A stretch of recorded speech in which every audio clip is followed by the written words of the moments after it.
انتهى ديربي مدريد بفوز اتلتيكو مدريد على ريال مدريد 5-2، فوز كاسح ومستحق بأخطاء كارثية من تشافي ألونسو المسؤول الأول والأخير عن الكارثة اللي حصلت من شوية.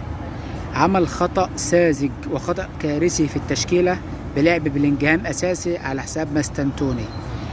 الخطأ ده حصل فيه خطأين، اللي أردا جولر بقى وينج رايت وما بيأديهاش كويس. لما أردا جولر بيلعب في قلب الملعب صانع ألعاب، ريال مدريد بيستحوذ على اللعيبة على اللعب، بيعمل أسيستات وهو في نص الملعب، ومع ذلك اليوم هو بيلعب وينج رايت سجل جون وعمل أسيست.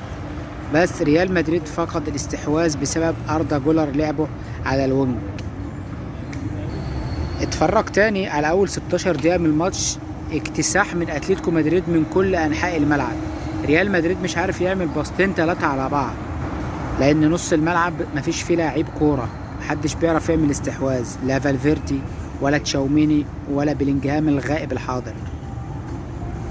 تاني كارثه لما نزل اسينسيو مكان ايدر ميليتاو اتصاب. ليه تنزل اسينسيو دفاعه كارثي. نزل اسينسيو، دفاع ريال مدريد بقى مستباح. هو اصلا كان مستباح الشوط الاول، فبالك اسينسيو نزل بقى مستباح.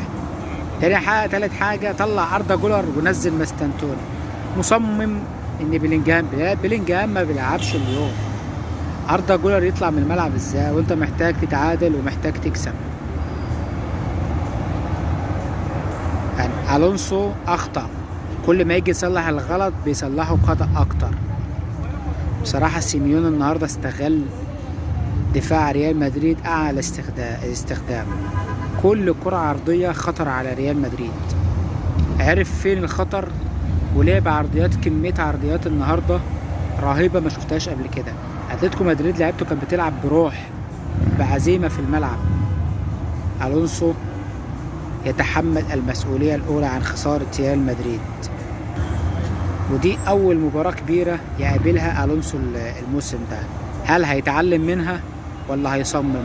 مباراة الكلاسيكو الشهر القادم، لو ما تعلمش من اخطاء الماتش ده، مكان ال5 اللي شالها اتلتيكو مدريد هيشيل 6 و7 من برشلونة.